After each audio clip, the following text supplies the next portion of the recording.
Before the empires, before the gods of gold and sun, there were the clouds, and those who walked among them.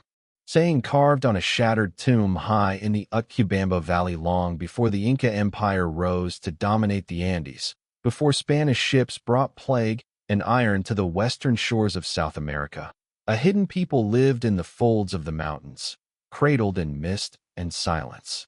They were called many things by their enemies: ghost people, fog walkers, death worshippers. But they called themselves simply the Chachapoya, the people of the clouds. To reach their lands was to climb through a wall of green and gray. Thick jungle, sheer cliffs, waterfalls that fell like silver blades from sky to valley. Here, in the high cloud forests of what is now northern Peru, they built fortified cities and ceremonial platforms on ridges so narrow that only birds could see them whole. No empire dared to settle so high. No army marched so deep into mist. This was the domain of the cloud warriors. The Chachapoya were not one kingdom, but many clans bound by ancient ties, each guarding its sacred tombs, sky villages, and jungle passes. They were lean and tall, their bodies adapted to the thin air.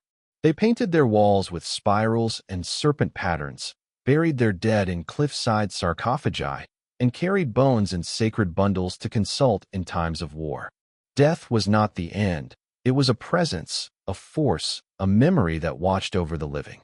They had no temples of gold, no pyramids that reached into the sky. They had the sky itself. They carved their citadels from limestone and laid them atop knife-edge ridges. The most legendary of these was Quilap, a walled mountain city higher than Machu Picchu, with towers, corridors, and circular houses nestled in the clouds. Lichens covered the walls, orchids grew from cracks, and mist drifted through the gates like spirits returning home. No one ruled all the Chachapoya, but they were bound by common enemies, invaders from the lowlands, and later, the Inca. Unlike other Andean peoples, the Chachapoya did not submit easily. They were skilled guerrilla fighters, using jungle knowledge and terrain to resist occupation. They struck from hidden paths, disappeared into fog, and reappeared where no army expected. For generations, they remained unconquered. But legends say it was not swords or spears that broke them. It was trust, a pact, a betrayal, a chief who opened the gates from within. The scars of that treachery would echo for centuries. The Inca Empire, Tawantinsuyo, the land of the four quarters, rose from the sacred city of Cusco like a sun god stretching its reach across mountains and jungles. It was not a kingdom but a machine of roads, tribute, and religion.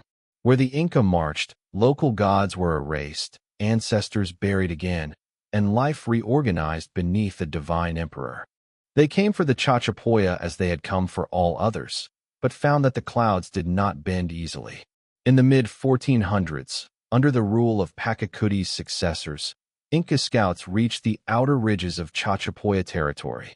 They were seeking not just land, but order, to bring the last holdouts into the empire before the Spanish, the Amazonian raiders, or the rival Aymara could take them. But the Chachapoya were a different problem. They had no centralized capital, no single king to threaten or bribe. What they had instead was a spirit of rebellion wrapped in stone and fog. The first campaigns failed. Inca generals underestimated the terrain and the people. Chachapoya women fought beside their men, hidden in foliage, launching volleys of spears and arrows. Some stories say their priestesses performed blood rites before battle, smearing their faces with red dye and ashes of their ancestors to summon their spirits. Their dead fight with them, one Inca commander is rumored to have said, and their dead do not fear death. The Chachapoya knew every ravine, every moss-covered trail, every waterfall that concealed a path. They used ambush warfare, poison darts, and sudden strikes from impossible angles. Their citadels were stocked for siege, their high towers impossible to scale. But the Inca were relentless. They built roads over cliffs. They burned the jungle. They captured one clan at a time. And when force failed, they used fear and strategy far older than any weapon: division. The Chachapoya clans, though united in war, had their rivalries. old feuds over sacred lands, ancient insults passed down through generations. The Inca exploited this ruthlessly. They offered titles, security, and protection to clan leaders willing to surrender. And in one fateful turning, a single highland chief bent the knee, not out of cowardice, but ambition. He saw an opportunity to rule over the other clans with Inca support, to become their voice in Cusco, to gain access to trade, weapons, and immortality in the empire's records.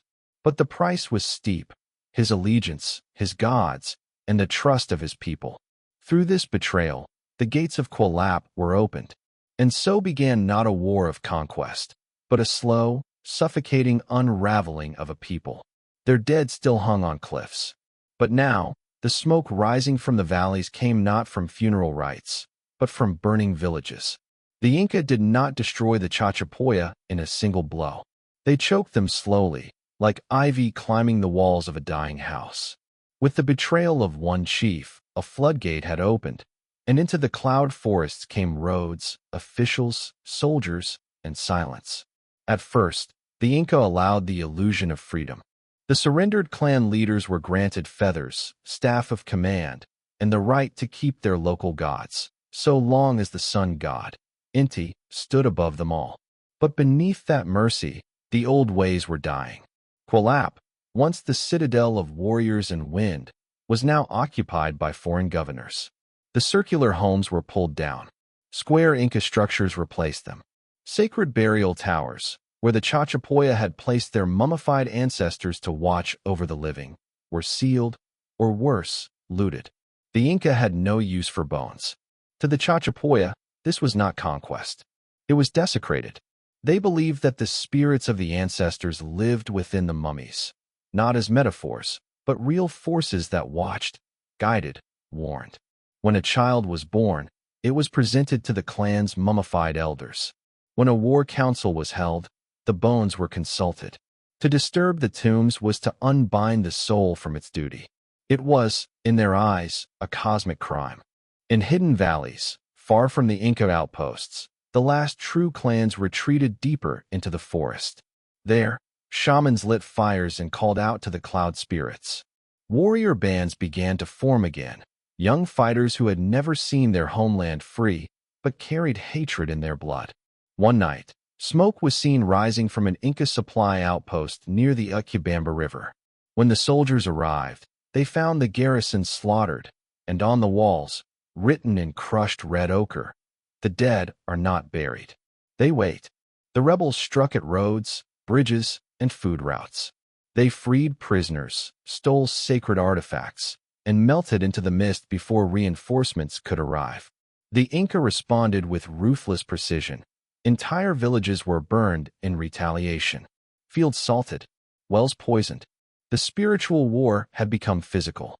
The priests of the sun ordered the destruction of all Chachapoya tombs not under control. Sarcophagi were thrown from cliffs, their contents burned or buried. Warrior mummies were dragged into rivers. The sky tombs wept ash. But even then, some tombs were hidden. Some bones were spirited away by elders who chose exile over surrender. They buried their ancestors in cave walls, behind waterfalls, inside rock faces sealed with tree sap and stone. They swore that one day, when the mountains shook, the ancestors would rise again. It was not merely rebellion now. It was revenge for the bones. The fires of rebellion still smoldered in the valleys when, far to the west, white sails appeared on the Pacific horizon. Not jungle-born, not mountain-bred. These were men of iron and fire, of crosses and crowns. The Spanish had arrived. To the Chachapoya, they were a storm beyond prophecy. But to the Inca, they were a threat too vast to ignore. In the year 1532, Francisco Pizarro entered Peru with fewer than 200 men, but carried with him guns, steel, disease, and centuries of conquest behind his eyes. The Inca were already wounded. Their empire, stretched across thousands of miles, had just survived a brutal civil war between Atahualpa and Huascar, two royal brothers who had torn the realm apart. The timing was perfect, or perhaps cursed. The Chachapoya, watching from the clouds, saw their ancient enemy cracking. When the Spaniards reached the Andean heartland, they captured Atahualpa in a single stroke, not in battle, but by ambush. The Sun Emperor was held for ransom, then executed. Panic spread across the empire. Governors rebelled, cities fell into chaos, and suddenly, the Inca yoke over the cloud forests loosened. Now came a decision that would define the fate of the Chachapoya forever. Some among them, especially younger warriors and outcast clans, saw the Spaniards as liberators. They remembered the desecrated tombs, the burned cities, the broken bones. If these newcomers could destroy the Inca, perhaps the Chachapoya could be free again. And so, in an act that mirrored their earlier betrayal, some Chachapoya leaders allied with the Spaniards. Guided by local scouts, Spanish conquistadors pushed deeper into the cloud forests. They brought horses that terrified native armies, and diseases that killed without blades. The Chachapoya fighters who joined them served as trackers, translators, and jungle warriors. The Inca, now pushed back and fractured, saw their own tactics turned against them. But this alliance was a devil's bargain. For the Spaniards were not gods of the sky, they were wolves in armor. As Inca cities fell, so too did the untouched parts of Chachapoya land. Spanish priests declared their ancestral practices heretical. Crosses were raised on sacred stones. Churches built from dismantled shrines. Mummified ancestors were burned in mass. Even those who had allied with the Spaniards were betrayed. Promised autonomy, they were instead subjected to forced resettlements, the dreaded reductions, where entire villages were relocated under Catholic control. Their identity fractured once again, first under Inca steel, now under Spanish fire. What had begun as a resistance to conquest had become a centuries-long fall, each step disguised as salvation. The Spanish conquest was not a single moment. It was a long unraveling, a thread pulled so slowly that most did not notice until the fabric of their world had turned to ash. For the Chachapoya, it meant losing not only their land but the meaning that lived inside it. After the Spanish subdued the remnants of the Inca Empire, they turned their gaze to the cloud forests. What they saw were hills to mine, souls to convert, and people to control. But they did not understand the soul of the Chachapoya, and in not understanding, they buried it alive. The first to fall were the old songs. The songs of ancestors, sung in burial rites, in hunting, in war, passed from mouth to mouth like sacred breath. Now they were forbidden. The new priests brought hymnals, Latin verses, and the burning of ritual drums. Dances once performed under moonlight were outlawed. Drums were broken, flutes shattered. Then fell the names. Children were baptized with Spanish names. Families were forced to abandon their clan lineages. The native tongue, already weakened by centuries of Inca dominance, began to fade. Within 2 generations, the Chachapoya language, whatever name it truly bore, was lost forever. And yet, the forests remembered.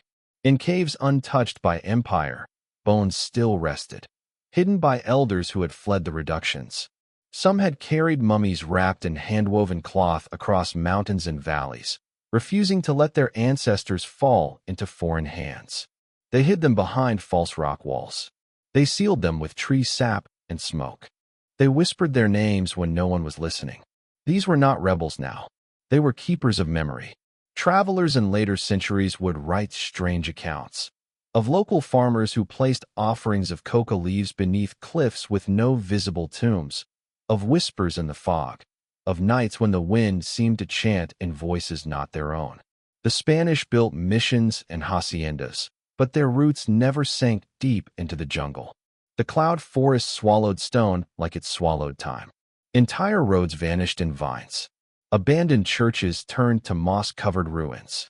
And in those shadows, traces of the Chachapoya refused to die. But no matter how much survived in secret, the visible civilization was gone. Cities like Quilap were overtaken by the jungle. Lichen spread over the walls. Towers collapsed. Trees grew through ceremonial halls. The mist returned, and with it, silence. For centuries, the world forgot that Chachapoya ever existed, until the mountain whispered again.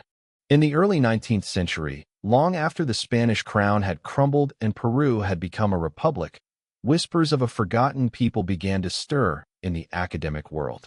Travelers spoke of fortified cities swallowed by forest, of bones found in cliffs, of strange structures no Inca had ever claimed. At first, few believed these tales. Most thought they were jungle myths, exaggerated local legends passed down to keep outsiders away. But in the 1850s, explorers armed with maps, machetes, and curiosity began pushing deeper into the cloud forests. What they found changed history. High above the Utcubamba Valley, buried in mist and vines, they came upon walls, massive stone walls, 20 meters tall and 600 meters in length, forming the perimeter of a mountaintop city. Inside lay circular house foundations, ceremonial enclosures, and tall towers eaten by moss. This was Quilap, the lost fortress of the Cloud Warriors. It stunned archaeologists. It was not Inca in design. It was older, wilder. It had its own logic, one that belonged not to empire, but to mystery. Soon after, in nearby cliff faces, another discovery shocked the world. Sarcophagi carved like standing human figures, staring out over the valley, arranged in impossible rows along sheer vertical cliffs. Each stood upright, arms crossed, heads oversized, as if keeping eternal watch. Locals called them the Purunmacos, the old ones. Within some were mummies, wrapped in layers of textile, buried in fetal position, eyes sealed, mouths closed as if to guard secrets. Grave goods lay beside them. Ceramic jars, feathers, bone tools, even maize offerings turned to dust. Europe was captivated. Photos and artifacts flooded museums. Peru's hidden people were now a global curiosity. But with fame came destruction. Tomb raiders followed the scholars. Sarcophagi were smashed, mummies stolen, sold, or simply left to rot. Entire sites were gutted in search of gold that never existed. The same world that had once silenced the Chachapoya now sought to dig up their bones, not to listen, but to display. Still, not everything was lost. New generations of Peruvian archaeologists took up the cause. Sites were protected. Some tombs were restored. Oral histories were collected from families who still left offerings at unnamed caves, who still believed their ancestors slept in the stone. And most haunting of all, the faces. CT scans of recovered mummies revealed preserved facial structures. Artists reconstructed them. They looked like us. Not gods, not ghosts, but people. Fierce, proud, and betrayed. The world had remembered the Chachapoya, but would it learn from their fall? When the tombs were opened and the mummies studied, the world expected silence. But what came out was not emptiness, it was information. Not just legends carved on stone, but genetic whispers, ritual traces, invisible maps of culture carried inside the bodies of the dead. Chachapoya had died long ago, but now they were talking again through science. DNA and the forgotten bloodline. In the early 2000s, scientists conducted genetic analysis on several Chachapoya mummies. What they found challenged expectations. Despite being absorbed into the Inca Empire, their DNA showed unique markers, distinct from both highland Andeans and Amazonian tribes. Their mitochondrial DNA, passed from mothers, indicated ancient separation from nearby groups, suggesting the Chachapoya were older and more isolated than previously believed. Some samples even showed minor European traits, not from post-colonial mixing, but possibly pre-Columbian contact via northern migratory waves or unknown trade. It was as if the people of the clouds had walked their own path, separate, elevated, untouched. But their most stunning mystery was not in their bones. It was in their words, or rather, the absence of them. A vanished language unlike the Inca, who spoke Quechua, or the Spanish who left volumes of written law. The Chachapoya left no known written records. Their language, once whispered in valleys and over funeral fires, is now entirely extinct. Spanish chroniclers mentioned it only briefly, calling it distinct and unrecognizable. No full vocabulary survived. No grammar. Not even a prayer. Linguists have called it a ghost tongue, one of the few in South America that left absolutely no echo. Some believe their language may have shared roots with unclassified Amazonian tongues, suggesting they once stretched deeper into the jungle before retreating to the cliffs. Others think it was entirely isolated, a remnant of a culture that survived untouched since before the rise of agriculture. In today's Peru, there are no native Chachapoya speakers. Not one. Only fragments exist, place names, patterns on pottery, oral symbols, and the carvings on tomb walls, spirals, dual-headed serpents, suns caught in nets. Visual grammar of a people who spoke with stone. Burial as a language, but if the Chachapoya had no writing, their burial was their scripture. Each tomb was an essay. Each body positions a paragraph. Each bundle of bones wrapped in textiles, like an ancestor folded into a memory. Mummies were often buried in the fetal position, facing east toward the dawn, hands crossed in silence, eyes shut, or replaced with polished stones. Feathers, maize, carved bone dolls, hallucinogenic seeds, all included in burial packs. Not random gifts, but coded symbols of belief, duty, and belonging. Some tombs held entire families, arranged in death exactly as they had lived. A lineage sealed in stone. The Chachapoya has disappeared from history, but they had written themselves into death. And in that silence, they still speak. High above the Utcubamba Valley, rising from the cliffs like the bones of a forgotten god, stands Quilap, the citadel of the Chachapoya. To the untrained eye, it looks like a lost city. But to those who listen closely, it is a fortress of memory. More than stone built sometime around the 6th century CE, long before the Inca, Quilap wasn't just a settlement. It was a statement carved into stone. Massive limestone walls encircle the mountaintop, stretching over 600 meters, reaching heights of 20 meters. These weren't defensive in the usual sense, no arrow slits, no battlements. Instead, they were meant to intimidate, to protect sacred time, not just sacred space. Inside the walls stood over 400 circular stone houses. Unlike the rectangular Inca structures, these circles weren't accidental. They symbolized cycles of life, death, ancestors, seasons. Each home had low doorways, niche altars, and central hearths. Fire not just for heat, but for ritual. Some floors had burial chambers underneath, placing the dead directly beneath the living. A daily reminder. The ancestors are not gone. They are beneath your feet. The final defense's Quilap was built on a natural ridge, so steep on both sides that no army could storm it directly. There were only 3 narrow entrances, each shaped like a funnel, wide on the outside, narrowing so tightly that only one person could enter at a time. It wasn't just clever defense, it was a ceremony. Every entrance was a ritual passage, slowing invaders, forcing them to walk the same narrow path as pilgrims. And in times of war, these passages could be easily sealed with logs and stones, turning the fortress into a sealed tomb of warriors. Some believe that Quilap was never meant to live forever, but to be defended until death. Symbols carved in stone all around Quilap, strange motifs appear, zigzags like lightning bolts, diamond grids like serpent-skinned double-headed snakes, winding along house walls. These were not decorations. They were encoded mythologies, stories told not through words, but through pattern. No one knows their exact meanings, but they appear again and again, even in burial tombs, cave walls, and pottery shards. It's as if the Chachapoya believed that the world itself was made of patterns, and to carve them was to preserve balance.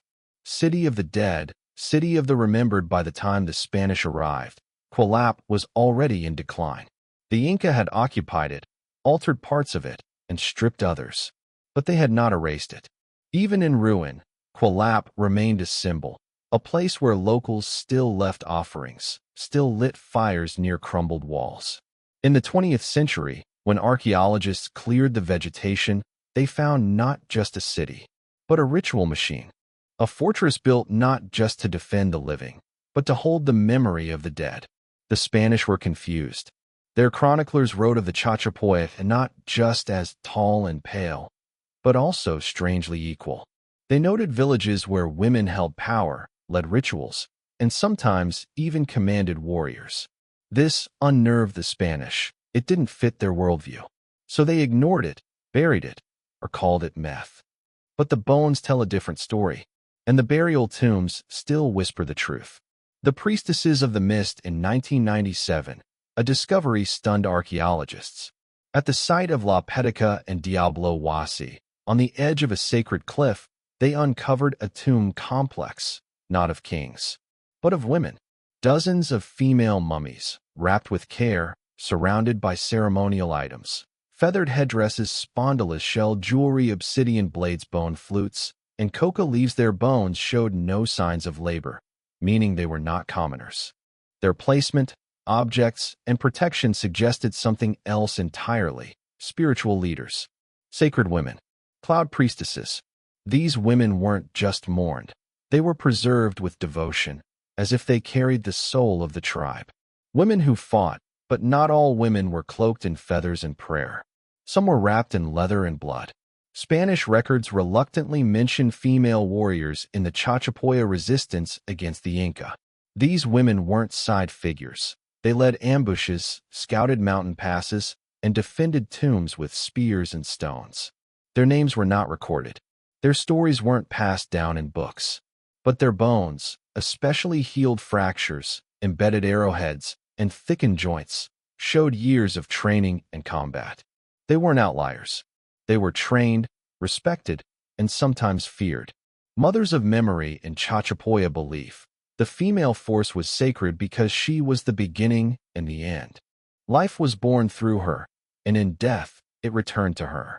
Some stone carvings depict goddess-like figures, arms raised, surrounded by spirals and maze, symbols of regeneration. Even the layout of certain tombs mimics a womb. The dead placed in fetal position return to the Mother Earth in silence. It is no accident that the last defenders of many sacred shrines were women. When all others fled, these priestesses chose to remain, chanting final rites, lighting fire bowls, dying with their ancestors. Erased by conquerors, remembered by stone, the Inca absorbed Chachapoya men into their armies. They relocated whole communities. But the spiritual women, the priestesses and defenders, were seen as dangerous. Many were executed. Others vanished into legend. But even now, the jungle hasn't forgotten. Local folklore still speaks of white-robed women in the mist, guiding travelers, appearing near ancient ruins, vanishing at dawn. Not ghosts, but guardians. The women of the clouds, unseen, undefeated. The Chachapoya had resisted for decades. Every time the Inca pushed north, the tribes of the clouds pushed back harder. Ambushes, assassinations, spiritual defiance. But power isn't always lost to enemies. Sometimes, it's traded for favor. The Inca strategy. By the late 1400s, the Inca Empire had grown monstrous. The Tawantinsuyu now stretched from Ecuador to Chile. Yet one thing still irritated the royal court in Cusco. The cloud people refused to kneel. Rather than destroy them outright, the Inca tried a different tactic: divide their clans, exploit rivalries, and offer power to the ambitious. It worked. A Chachapoya chief, whose name has been lost to time, agreed to side with the Inca. In return, he would be granted governorship under Cusco, protection for his family, and status among the enemy. And so, the gates were opened from within. Fall without a battle, some villages resisted. Some warriors fought until their last breath. But the heart of the highland resistance was cut open. In exchange for safety, the traitor gave up sacred routes, the layout of fortresses, even the location of ancestral tombs. And the Inca struck with terrifying precision. Shrines were burned. Priestesses were executed. Quilap was taken, not stormed, but walked into. It was not a conquest. It was a surrender signed in blood. The Great Relocation. With the Chachapoya broken, the Inca enforced a brutal policy: mitma, forced relocation. Entire clans were marched south, hundreds of miles away, split up and settled among other conquered tribes. This wasn't just to prevent rebellion. It was to erase identity. Children were forbidden from speaking the old tongue. Mothers buried sacred objects before leaving, hoping they'd be found again one day. Warriors were absorbed into Inca armies, made to fight for an empire they once bled to resist. It was not genocide by sword, it was genocide by forgetting. The silence that followed the betrayal poisoned memory itself. Chachapoya survivors didn't tell their children the whole story. Why would they? To remember was to ache. To speak was to invite death. For centuries, the cloud forests grew back. The stone walls crumbled, and the names of the fallen turned to mist. But the tombs, still perched on cliffs, never fell. As if even betrayal couldn't unbind the dead. The Spanish arrived in Peru in the 1530s, blades sharp and crosses raised. Their goal was clear: gold, souls, empire. What they found in the Andes was chaos. The mighty Inca had just begun to collapse under civil war, disease, and rebellion. And in that ruin, like ghosts in the mist, the Spaniards heard rumors of a forgotten tribe, high in the cloud forests. A people who once resisted the Inca. A people who lived in stone cities among the cliffs. They called them Chachapoyas, the cloud people. Ghost cities and sacred heights. The Spanish didn't find armies. They found ruins. Tombs carved into vertical cliff faces, skulls peeking out from stone walls. Empty cities like Quilap, still towering, still guarded by jaguar carvings and serpent symbols. Some Spaniards called them the last strongholds of the devil. Others whispered that these places were cursed. No birds sang, no wind stirred. One chronicler wrote, "They must have worshipped the bones of giants. No ordinary people lived here." But the truth was simpler. The Chachapoya had already been silenced, first by the Inca and now by time. Allies, then forgotten ironically, some Chachapoya survivors allied with the Spanish, hoping to reclaim what was lost. They guided conquistadors through mountain passes, pointed toward Inca cities, and even fought alongside them in battles. But once the Inca were gone, so too was their value. The Spanish, like the Inca, saw them as useful, then disposable. No land was returned. No tombs were protected. Worse still, European diseases, smallpox, measles, did what war could not. They swept through the cloud forests like fire. Entire remnant villages vanished within a generation. The last echoes by the late 1500s, Spanish rule had reshaped Peru. Christianity replaced ancient rites. Quechua replaced local dialects. And the cloud people? Reduced to passing mentions in colonial reports. Reduced to skulls locked in cliffs and ruins smothered by moss. But even buried beneath conquest, some memory remained. Locals still avoid some cliff tombs, calling them doors to the dead. In some highland festivals, chants and dances echo patterns from Chachapoya rituals. And deep in the forest, oral legends still speak of women in white, guarding their mountains. The Spaniards came for gold, but what they found were bones that would not be silenced. Centuries passed. The world forgot the cloud warriors. Their names faded. Their language vanished. Their cities turned to vines. But then, in the late 1800s, explorers, missionaries, and grave robbers began to hear rumors again. Whispers of cities in the sky, of cliffside tombs, of mummies with hair still intact, eyes still closed, hands folded in eternal defiance. The rediscovery of Quilap in 1843, the ruins of Quilap were officially recorded by a judge named Juan Crisostomo Nieto. He found a place that defied logic.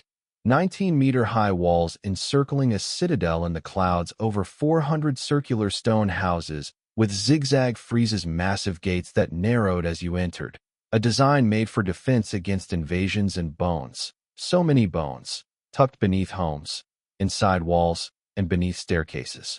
This was no ordinary ruin. This was a fortress built by memory. The mummies of Laguna de los Condors. Then in 1997, high in the jungle near a remote lake, archaeologists discovered a tomb site unlike any other.